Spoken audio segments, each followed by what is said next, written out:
Assalamualaikum warahmatullahi wabarakatuh. Perkenalkan, saya Gelagah SK Cakra Setiawisnu dari Universitas Jenderal Sudirman.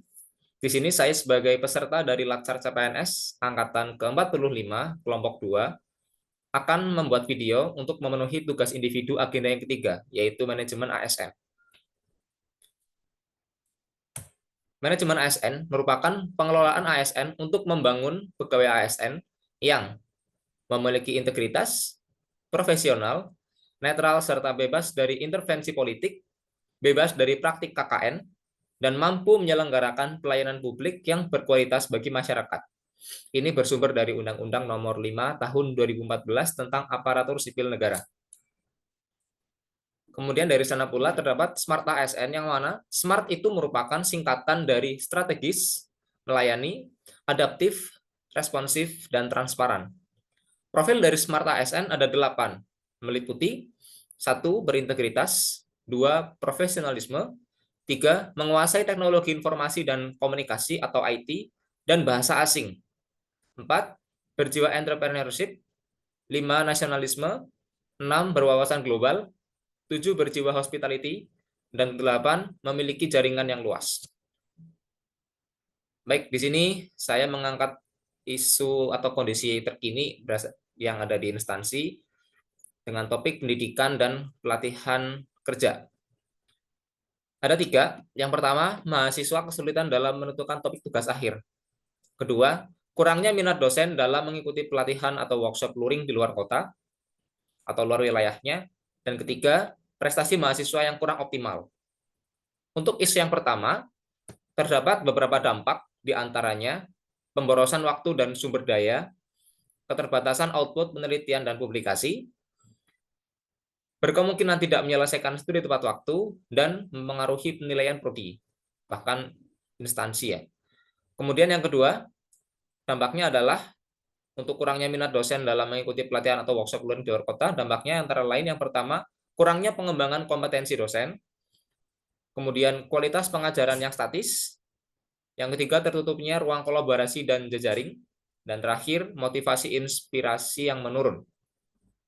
Kemudian isu yang ketiga adalah prestasi mahasiswa yang kurang optimal, yang akan berdampak setelah berjalan cukup lama, yaitu penurunan motivasi mahasiswa, yang kedua penurunan kualitas lulusan, yang ketiga rendahnya daya saing di pasar kerja, dan yang keempat mempengaruhi pendanaan dan dukungan instansi, terutama yang berkaitan dengan prestasi mahasiswa.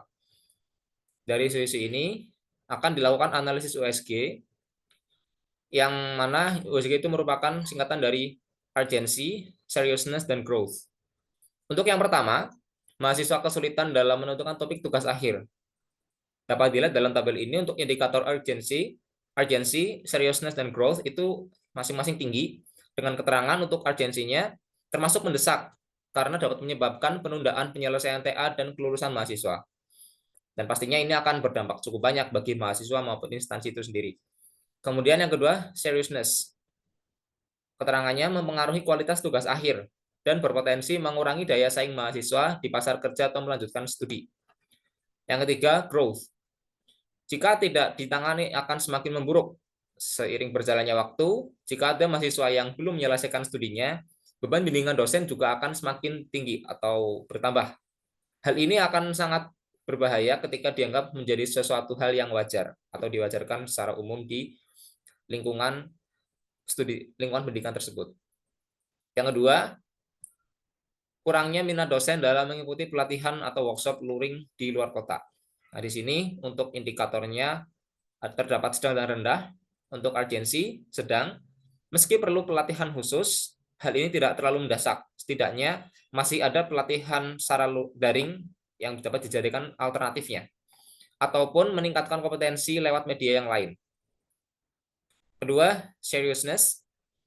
Keterangannya, kualitas dosen yang tidak mengupgrade diri akan statis, bahkan menurun. Hal ini juga dapat menghambat perkembangan profesional dosen, namun tidak berdampak langsung dalam jangka pendek. Yang ketiga, growth. Levelnya tergolong rendah, karena meski memiliki dampak pada kurangnya perkembangan kompetensi pada dosen tersebut, namun dampaknya relatif lambat. Jadi dampaknya hanya jangka panjang seperti itu. Kemudian yang ketiga, prestasi mahasiswa yang kurang optimal. Di sini masing-masing tinggi dari urgency, seriousness, dan growth. Untuk urgensinya, keterangannya harus segera ditangani karena langsung berpengaruh pada reputasi instansi dan kualitas lulusan. Yang kedua, seriousness, pengaruhnya cukup luas, meliputi daya saing lulusan di pasar kerja, akreditasi prodi, dan reputasi universitas.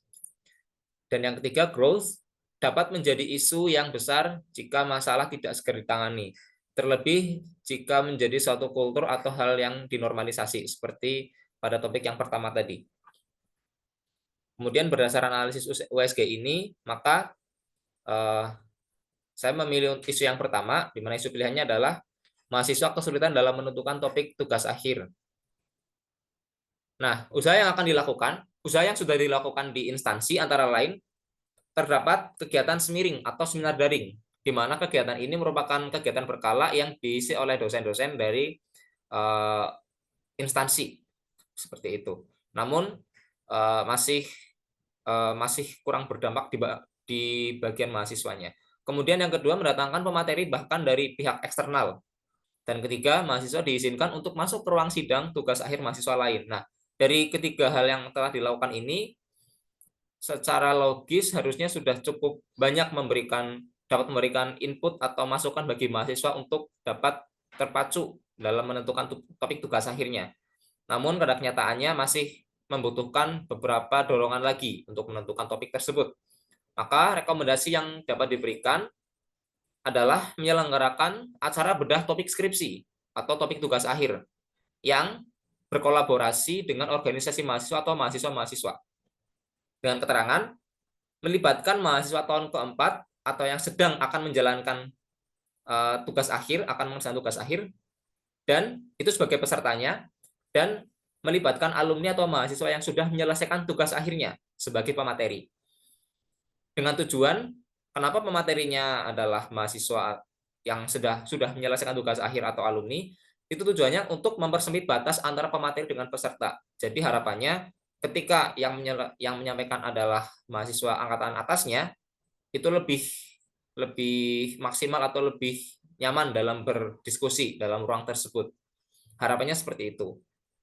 Mungkin dari pihak prodi atau dari pihak dosen sudah cukup membuka diri, ya, sudah cukup membuka diri untuk bagi mahasiswa untuk berdiskusi dengan mereka, dengan beliau-beliau. Namun pada kenyataannya dirasa cukup kurang dan nilai yang dapat direkomendasikan untuk mengatasi isu ini.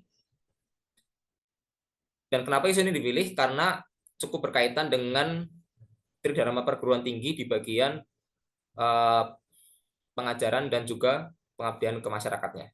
Di mana masyarakat di sini dalam konteks ini adalah masyarakat akademik, sivitas akademika atau mahasiswa. Baik, mungkin cukup sekian dari saya. Terima kasih atas perhatiannya. Wassalamualaikum warahmatullahi wabarakatuh.